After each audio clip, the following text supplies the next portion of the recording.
Hey y'all, Trenton Moore back here again. And I know what you're probably wondering, Trent, what's the video going to be about? What's going on? Well, I thought about something, and this has been something I've been thinking about for quite a while. When I'm at work, I sometimes walk around and I stand up at the register and I might be putting up some things, or I might be doing that. I might even be eating my lunch, whatever it may be. I like to think about a variety of things when I'm at work. And one thing that I've been thinking about for quite a while is the concept of insecurities. Now, the reason why I want to talk about this today is because it's something that I've been thinking about for, as I said, quite a while. And it's something that I can also relate to. Insecurities are things that kind of bother us, things that kind of throw off our focus, or maybe just like these itty bitty things that we like to nitpick over from time to time just because they just don't completely satisfy us or don't completely please us. And usually insecurities, for the most part, are about you. They're about ourselves as individuals, and they're fairly unique. But at the same time, some of us do empathize with one another, and we share the same insecurities. And for me, I'll just be open and I'll be honest about my insecurities. I would say that I may have probably two. All right. Now, one I can tell you for a fact is an insecurity. I'm not even gonna lie. But at the same time, the more that I live and the more that I try to understand it, the more that I engage with people and do this and do that, whatever it is, the more that I live in general, the more that I learn to appreciate my insecurity and to really just be comfortable with it, And the first one I really want to talk about is my height. Now, personally, I'm 5'9". I was predicted to be 5'10" years and years and years ago. The irony is that I still haven't reached 5'10", right? But the bigger irony is this. Now, my dad used to be 5'9". And you probably wondering, used to be, what is he now? My dad is still alive, but now he's about 5'6". He actually has scoliosis. And so for you all that don't know what scoliosis is, it's the bending of the spine. And throughout time and throughout the years, you slowly start getting this bend. And as a result, you decrease in height. So my dad used to be 5'9". He went down to 5'6". Now my mom, she's 5'8". But then my mom's brothers, aka my uncles, they're usually pretty tall. They're about 6 foot this, 6 foot, ... My dad, I think for the most part, his relatives may be around the same height as him. But what I will say, this is where it gets interesting.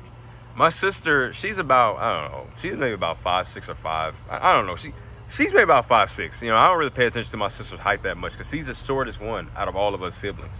But then my older brother, he is 6'1", okay?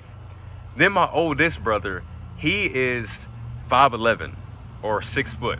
He's about one of those, okay? And the odd thing is for me is that I'm only 5'9". Now the reason why that's odd is because usually the youngest is usually the tallest. That's kind of like a theory that the youngest sibling is always the tallest, and And obviously for me, I didn't even reach that. I'm the shortest out of all my brothers, And it's something that does bother me. I'll admit it. From time to time I think about it. I'm just like, man, why did I have to be the short one? And it's ironic because guess what? I got the short end of the stick, quite literally, right?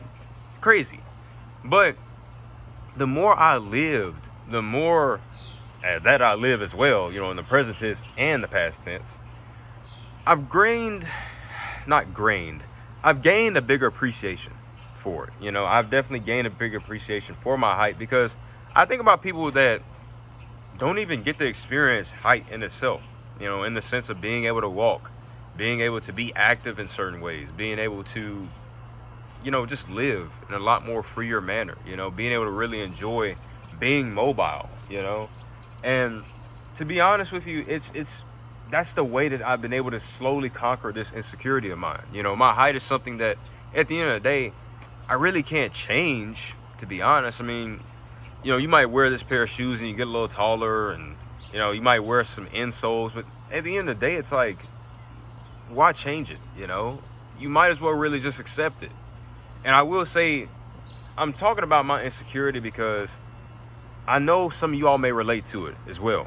But at the same time, I'm using my insecurity to explain how really insecurities may not be as bad as you think. And instead of just trying to accept it in the sense of, or not necessarily trying to accept it, but instead of trying to let it just take over you and succumbing to it, learn to accept it in a positive way, And that's why I'm encouraging you all to really do But at the same time, there are other insecurities that you do have to be conscious of, you know? And I'll move on to my second one. I think my second one might be, to a certain extent, and that's why I'm not really completely sure on whether it's a real deal insecurity or whether it's really just something that I'm just keeping a monitor on, you know? And I'll probably say that's my body. Now, me personally, this is what I look like. And I'm going to walk back a little bit further, a little bit further, a little bit further, and a little bit further, and a little bit further, and a little bit further, and a little bit further. You can probably see my whole body right now. You can probably see my whole body. Now, and I'm trying to talk as loud as I can so you all can still hear me. But the reason why I explain that is, with me, when it comes to my body, I'll tell you why I'm slightly confused about my body. You know, you can't see it right now, but my side right here, it goes in. And for some reason, it almost seems like I'm the brother that may have inherited the scoliosis. But I really doubt that, okay? And I went to the doctor, and it turns out, I don't know, I might have a minor case of scoliosis, or, you know, whatever it may be. It's not that bad, okay? But I don't know, it's something that I look at all the time. And the reason why I think it does kind of trip me out is because I have a pretty symmetrical body and a pretty symmetrical face. Like, I look directly at the camera. And if you look at me, I look pretty much symmetrical. You know, it's one of my, I think, cooler features. I look like a symmetrical person. But at the same time, when it comes to my body in that sense, the reason why I'm kind of wishy-washy over whether it's a real deal insecurity is because at the end of the day, your body can change, right? And so my body may not look like that all the time. You know, it may change eventually. You know, I work out a lot. I'm very active. I'm really into fitness. And so eventually, I mean, it might change. You know, your body can be a work in progress, you know? And so that's why when I think about that, I really don't completely confirm that it's an insecurity. You know, I really don't. But to move on as to why I say you do still need to be conscious of your insecurity, the reason for that is simply because sometimes that insecurity may be the bane of your existence. You know, that insecurity may be something that you really need to keep track of. And as I kind of say with my body, we can sort of translate this into the concept of weight. And the reason why I think about weight is because, let's be honest, even here in America, obesity and being overweight is something that's it's just been a huge topic for years. You know, I remember back in elementary school, you know, all these talks about being overweight or being bigger than what you are, or bigger than what you're supposed to be is the better way to phrase that. You know, things like that. We know that in America, weight is a huge thing. And it's because America, we have a lot of freedom, sure, but we have a lot of freedom with our food. You know, we have culinary freedom to a certain extent. Not completely. You know, there's obviously certain meats that you can't eat and certain things you can't consume in certain states and, you know, etc. But if you really think about what I'm saying, the reason why I take weight as that one thing that can be an insecurity for some people is because weight is something that is malleable. It can stretch, it can change, it can be fixated, it can be manipulated into a different weight, right? You can go from this pound to this pound. Like for me, I'll be honest, like I've been literally, and this is gonna be kind of weird, I'm not even gonna lie. I've been getting on the scale recently, and almost every single time I've weighed 166.6 pounds. Yeah, listen to that number again, 166.6. Why do I weigh that so consistently?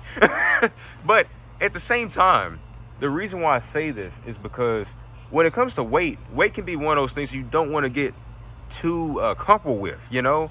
I think about things such as the body positivity movement. And I had a conversation with someone about this movement a long time ago because they had to do a debate for it for college. And thinking about it, the thing about the body positivity movement is really it's questionable sometimes, you know? It gets to the questionableness, or there's not really a word to really describe it, but as I said, it gets questionable because you wonder, is it all that positive if you're encouraging people to just stay within their weight? Because eventually their weight may have been an insecurity at one time, but then you're encouraging them to essentially be comfortable in it. But then what if that current weight leads to health problems? What if it leads to more problems than just their physical health, right? What if it impacts their mental health, their spiritual health, their well-being in general? And so I'm not trying to make this a whole different video, but if you really connect the dots, you'll realize how an insecurity such as weight can be a good thing and a bad thing, right? Because eventually you're learning to accept yourself, but then it's like, well, if I accept myself a little too much, then my insecurity could just become comfortability and I may not make an improvement in my life. So that's why I say, depending on what your insecurity may be, especially with something like weight, you can definitely do something positive about it. Whereas with certain things, you do have to definitely just accept it. I think about height. Like I said, with me being 5'9", like, I'll be honest, my desired height is 6'2", and I'm 19 years old. Now, we're talking about only have about 3 more years. So until I'm 22, right? And once I reach 22, there'll probably be the real deal confirmation of whether I get the 6'2" or not. Because I'll be honest, at first I wanted to be 6'4" when I was younger, but then I realized that wasn't going to happen. Like, my genetics, I'm not getting the 6'4". And so I started being a little bit more realistic. I said, well, maybe I'll get the 6'2". And so far, I haven't done that. Another thing, too, if you look a little bit closely, I don't know if you can really pick up on the camera. I don't know. Maybe not. I don't know. Maybe. You all didn't see that right there. But if you look a little bit closer, I don't know. You might be able to see that facial hair on my side. So I might be reaching my end. I think it might be coming to an end. You know what they say? All good things must come to an end. So I don't know. I might be reaching my end point. But at the same time, what I'm saying is simply this. With certain insecurities, you do need to accept them and say, you know what? I need to be thankful. Like I said, with the height example, I started realizing that, man, I get to walk. I get to be mobile. I get to reach this and reach that. But at the same time, I even read a post, on Quora. And I love looking on Quora from time to time. And this one guy goes into debt, and he goes into detail as how being 5'9" is like the perfect height. If you don't know something, let me tell you this. 5'9", 5'10" is like average height in America, and it's even average height in other places. And being 5'9", the way that this guy put it, he was saying, well, when you're 5'9", you're like the perfect height.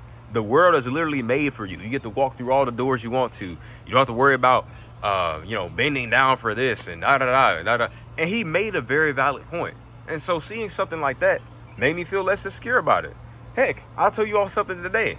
I looked at the James Bond collection in Target. And if you don't know who plays James Bond, it's Daniel Craig. And I was thinking, man, this man Daniel Craig is a beast. Guess how tall he is? He's only 5'10". You look at Tom Cruise, he's 5'7". You look at a whole lot of, male celebrities, and they're on the shorter end for some of them. Brad Pitt isn't even 6 foot. He's 5'11".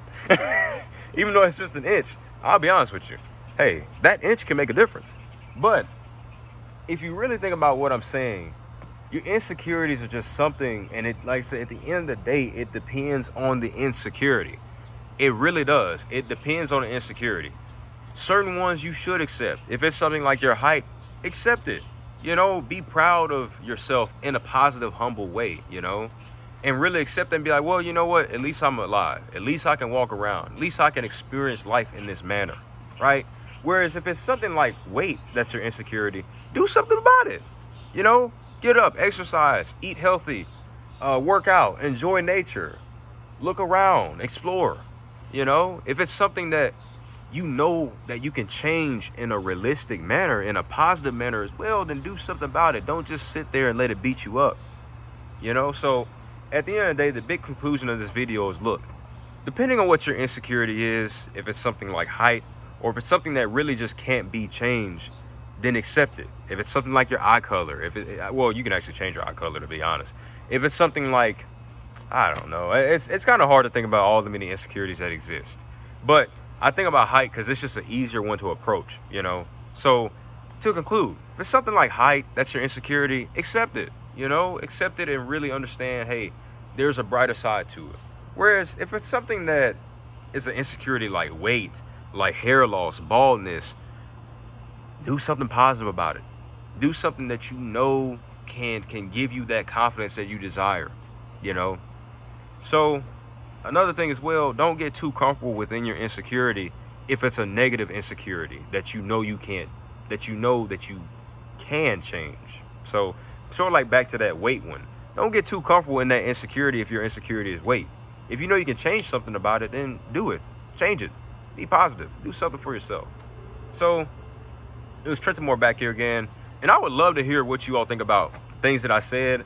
Also, I'd love to hear your opinions on insecurity overall, or insecurities, excuse me. So yeah, if you want to drop a comment, you want to maybe, get in there and really explain yourself and, hey, even agree or disagree with me, let me know. Comment section is free for you. So, Trenton Moore back here again, and that's the insecurity and insecurities discussion. I hope you all enjoyed it, and I'll see you all later. Peace.